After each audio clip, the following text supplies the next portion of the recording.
Good. Well, let's move on to the next question, which revolves around the fact that both Senator McCain and Senator Obama endorse what President Bush calls the global war on terror as perhaps the heart of U.S. policy.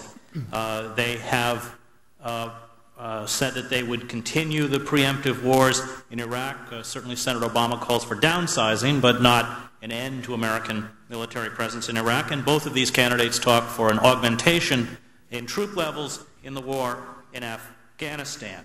Both Senators McCain and Obama say that they will increase the size and budget of the American military, and they, of course,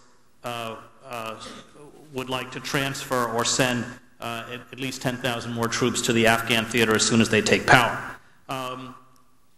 Secondly, these candidates in their campaign have refused to censure Israel for the siege of the Palestinians in the Gaza Strip or the occupation of the West Bank, where since the beginning of the Second Palestinian Uprising or Intifada in September 2000, the Israeli army has killed more than 860 children.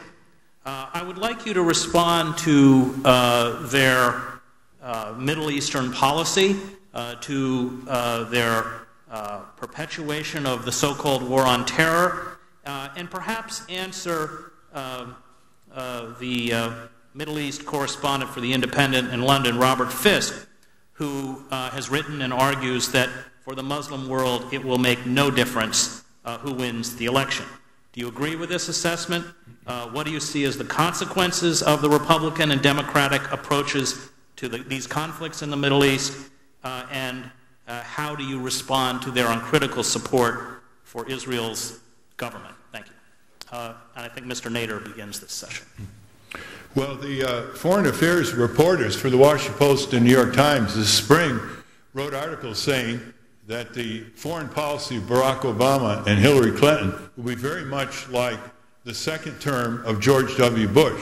And Barack Obama has demonstrated that. There was such a similarity during their so-called debates. They were belligerent toward Iran. They were totally uncritically supportive of the Israeli military repression, devastation, occupation, and colonization of Palestine and its people. You know, when Barack Obama went over there, he spent 45 minutes in the West Bank, and all the rest of the time was in Israel. The casualty toll was 400 casualties, civilian casualties, to one Israeli casualty in the skirmishes that are going on between Gaza and the Israelis. Now, if he did that to the Israelis, he would be accused of anti-Semitism against the Jewish people. He did that to the Arabs, not a single sentence of compassion and what they are going through. And I accuse Barack Obama of anti-Semitism against the Arab peoples. They're both part of the Semetic race, Arabs in greater number than Jews, and it's time to pin that description on both McCain and Obama for their callousness beyond belief as they grovel to the militaristic Israeli lobby called AIPAC, which doesn't even represent a majority of Jewish Americans.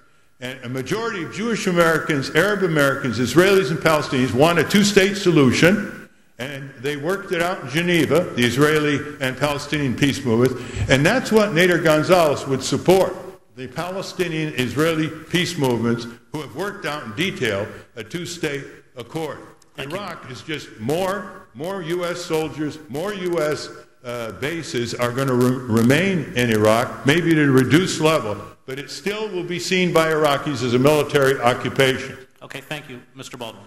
Yes, thank you, Chris. I think this is just a part of the bigger picture, and that is that what we have going on today in America, and this is something that I try to communicate as I travel around the country, to try to make people understand, is really what we're facing today is not a battle between Republicans and Democrats, because those titles mean very little. Same thing, it's not a battle between conservatives and liberals. Really, the battle today is between globalists and constitutionalists. We either believe the Constitution, we either believe that we are a constitutional republic and we govern ourselves accordingly, or we see ourselves as a part of, as George Bush Sr. talked about, the New World Order. And I think what you're dealing with here is an an infatuation with both parties to the New World Order concept. The open border situation, neither party is going to close our borders to illegal immigration. I think that's all involved. Both of the parties seem to be obsessed with foreign aid. I don't think you're going to see any change in foreign aid, whether it's Barack Obama or John McCain. If I'm President of the United States in 2009, one of the first things we're going to do is stop foreign aid, and that means across the board. Our founding fathers were very clear that we should engage in free trade and fair trade, in dialogue and discourse and intercourse with foreign nations, but entangling alliances with none. But we've allowed ourselves to become the pawns of the United Nations, and we do pretty much what the United Nations says that we should do, and this creates this entire spectrum that you're now describing, whether it's in the Middle East or whether it's in Europe. We seem to be submerging American interest to the interest of globalist corporations and entities. Okay, let's talk about Los Angeles, California. You support Ralph+Nader. Why is that? Actually, I'm an ardent Ron Paul supporter, but after hearing what Ralph+Nader courageously said against AIPAC, the pro-Israel lobby, and how basically it's influenced our wars in Iraq and the coming war with Iran, it's very concerning, and he had the courage to address that. You can go to neoconzionistthreat.com for more about that. And Chuck+Baldwin, he makes some valid points about illegal immigration and securing our border, which I agree with. However, he danced around the AIPAC issue. Again, that's American Israel Public Affairs Committee that Ralph+Nader addressed by saying it was a globalist agenda and all that. And that's what, the conspiracy theorist talk show host Alex+Jones likes to focus on instead of the real culprits here, which is, members of this ardently pro-Israel lobby here in America that's pushed us into these wars, and these pro-Israeli Zionist bankers that have basically ripped off the American public, and we're paying for it with this outrageous bailout. I mean, it's making us broke, and that you can't go. Ron Paul actually addressed that as well, that the bailout's outrageous. But I think I'm going to vote for Nader after I saw the courage he had to address the issue, especially with the pro-Israel lobby. And again, you can go to neoconzionistthreat.com to get more on all this.